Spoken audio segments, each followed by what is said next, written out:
When you turn 60 and beyond, a pivotal question may begin to echo in your mind at unexpected moments. Who will truly stand by your side, Wasu?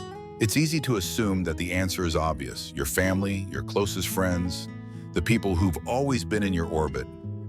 In younger years, it can feel like life is brimming with social connections and supportive relationships, giving you the confidence that whenever you need a hand, someone will be there. Yet, once you cross the threshold of 60, reality can start to look very different. People get busy, geographic distances grow more significant, obligations pile up, and priorities shift in ways that neither you nor they ever anticipated.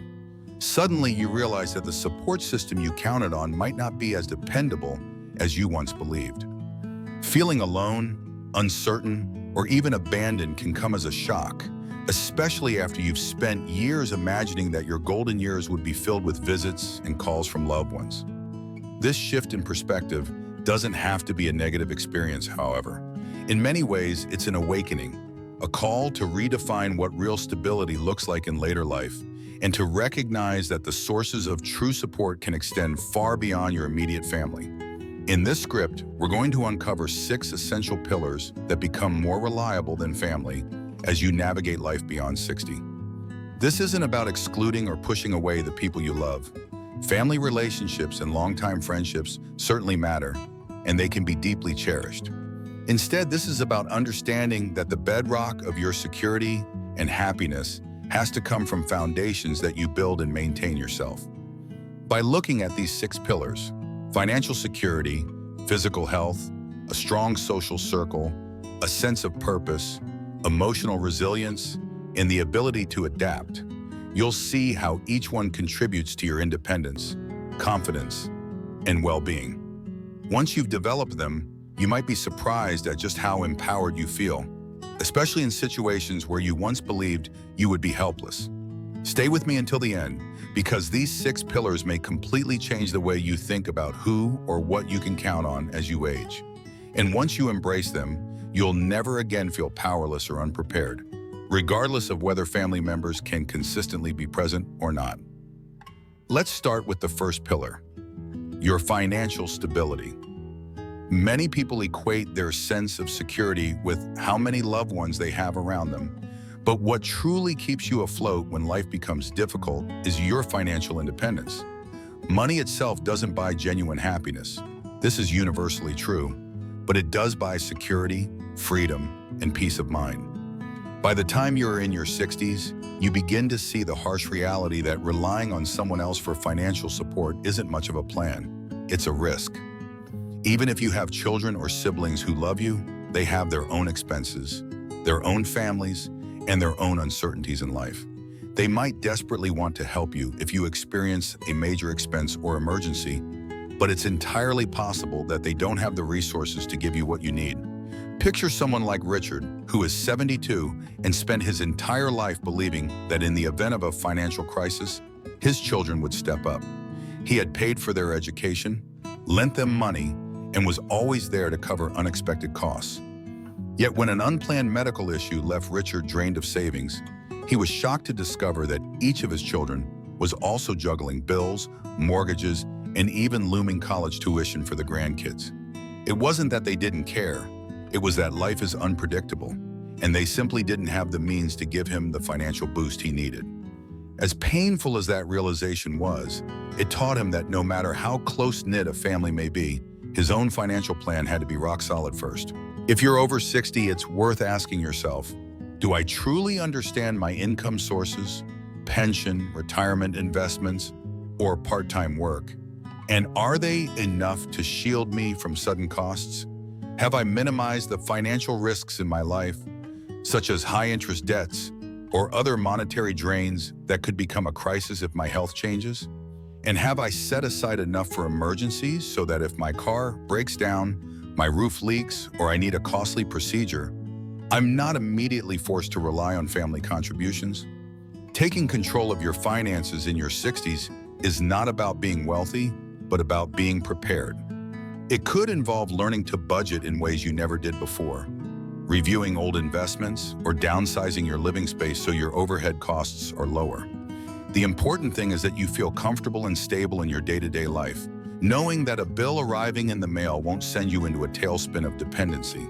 That sense of self-reliance, built on financial stability, is the first major pillar that stands beside you when you're older, often much more firmly than relatives who might love you dearly but are consumed by their own economic realities. Next is your physical health. There's a saying that goes something like this: even if you have all the money in the world, it won't matter much if you don't have your health. Once you turn 60, your body can either be your greatest ally or your biggest obstacle in life. Think about it. If you fall ill, break a hip, or develop chronic pain, your ability to enjoy life, travel, and even perform daily tasks becomes severely limited. Family might wish to help you with your physical needs, but they can't be there every second, nor can they do the healthy living for you. Only you can decide to incorporate exercise into your routine, eat more nutritious meals, and go for regular checkups. The sad truth is that many people in their 60s and beyond hope that their children will serve as their caregivers if their health fails, but that doesn't always happen. Children often live hours away, have hectic jobs, or simply lack the necessary skills and time. This leads to potentially devastating feelings of abandonment, even when the children mean well. Rather than betting everything on the idea that family will physically care for you, a stronger approach is to invest in your own well-being, starting right now. Take Carl, for instance, a man in his late 60s who was always active during his working years, but slipped into a sedentary lifestyle the moment he retired. He woke up late, spent hours on the couch, snacked on whatever was convenient, and ignored every small ache and pain. Soon enough, he found himself unable to walk around the block without getting winded. Climbing stairs made his knees ache, and a general sense of fatigue plagued him throughout the day. When a significant health scare finally hit, he realized just how unprepared he was. His grown children tried to visit and help where they could, but they themselves were overloaded with their own obligations. Carl felt stuck, wishing he had taken better care of himself much earlier. This realization prompted him to reclaim his physical health by making incremental changes. Short daily walks that turned into brisk sessions, improved meal planning that swapped processed food for more natural fare, and taking vitamins as recommended by his doctor. Within months, his energy returned, and he felt far more confident about managing his day-to-day life. Ultimately, your physical strength, endurance, and health can make all the difference between an independent, empowered lifestyle and one where you constantly wish someone else would rescue you. Moving on to the third pillar, we arrive at your social circle. Humans are inherently social creatures, and no matter how introverted you may think you are, the absence of meaningful connections can impact your mental and physical well-being. After 60, however, your once lively network of friends and neighbors might shrink for various reasons. People move away to be closer to their children, others pass on, and sometimes the daily routines that once connected you, like a shared workplace, fall away. The result can be a creeping sense of loneliness that isn't just about being physically alone, but about lacking genuine companionship. You might find yourself expecting that your family will fill that gap and be your constant source of camaraderie. Yet, their busy schedules, personal lives, and other obligations can prevent them from spending the time you crave. This can cause you to feel abandoned, even if your family loves you intensely. The truth is that your children or relatives can't be the only people who keep you connected to the world. Take Margaret as an example. In her early 70s, she realized that her two sons were not able to visit as frequently as before. She felt lonely, anxious, and sometimes even resentful, wondering why they were too busy for her. But then she took a step back and asked herself how else she could cultivate warmth and connection in her day-to-day life. She decided to rekindle friendships that had gone dormant, joined a community group for seniors that engaged in local volunteering, and even took up a hobby, painting, that introduced her to more people in her area. By the time her sons did visit, they were pleasantly surprised to see how fulfilled and socially active she had become. Instead of placing the entire responsibility for her happiness on them, she had built a social tapestry that sustained her. The same can work for you. Whether it's a neighbor you chat with regularly, a hobby-based meetup, or a casual group at the local library, nurturing these connections means you're never reliant on just one person or group of people for emotional warmth. This broad network of friends or acquaintances can also provide practical support, like a ride to the doctor or an extra hand when you need to move a piece of furniture, and they do it out of genuine connection, not obligation. By the time you're 60 or older, the friendships you maintain or create become critical in fending off isolation and in adding texture and joy to your life. Now consider Pillar 4, your sense of purpose. Often we spend our youth and middle age busy with careers, raising children, or even caring for parents or spouses. When those roles shift or end through retirement or children growing up, you might feel unmoored, wondering what exactly you're supposed to be doing now. Family can offer some sense of fulfillment, but they cannot hand you a purpose. Purpose is something that comes from within, from interests or goals that spark excitement and offer a reason to get up in the morning. George is a man who discovered this rather late in life. A retired engineer who was once highly motivated, he felt listless after stepping away from the workforce. Days began to blur, and his adult children were busy enough that he didn't feel needed. This left him battling bouts of depression, questioning whether there was anything left for him to accomplish or enjoy. One day, George stumbled upon an opportunity to volunteer at a local school, teaching basic engineering principles to curious young minds through fun projects. The excitement in the kids' eyes lit a spark in him. He felt a sense of value, not because his family told him he was valuable, but because he felt it in the core of his being. This sense of renewed purpose extended to other areas of his life. He met new people, stayed mentally sharp, and found he was sleeping better and feeling healthier. Whether it's volunteering, learning a new skill, traveling, mentoring, or diving into creative endeavors like painting or writing, having a strong why for your daily life fosters vitality. It also keeps your mind focused, forward-thinking, and optimistic, traits that become especially precious as you age. The psychological reward of feeling purposeful can sometimes overshadow even the physical limitations that come with getting older. When you have purpose, you rely less on external validation, and you discover that, regardless of how often your family visits, your spirit remains engaged and content. Let's move to the 5th pillar, your emotional resilience.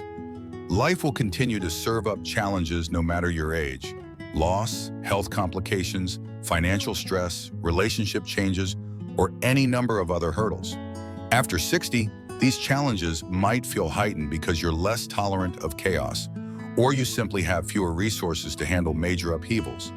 It's easy to assume that if things get truly difficult, your family will step in to provide emotional support. And sometimes they do, but just as we saw with financial stability and physical care, your family might have limits on how much they can emotionally support you. They could be dealing with divorces, job stress, or teenage children who have their own emotional drama. You, therefore, need to cultivate emotional resilience within yourself so that you aren't reliant on external interventions to maintain your well-being. Helen's story illustrates this perfectly. After losing her husband of 40 years, she leaned heavily on her adult children for a sense of security and emotional care. But as the months passed, she realized they had demands of their own that prevented them from being her therapists. Helen decided to join a bereavement group in her community, started journaling her feelings, and every morning she practiced gratitude exercises. Although her children's support still mattered, it was no longer her only lifeline. She discovered a remarkable inner strength that surfaced when she allowed herself to process her grief in healthy ways, rather than expecting someone else to fix it.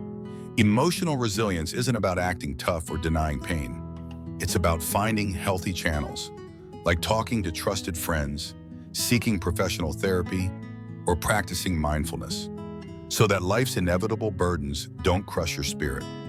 By fortifying your inner world, you become better equipped to ride out storms without succumbing to despair or relying solely on others for your emotional equilibrium.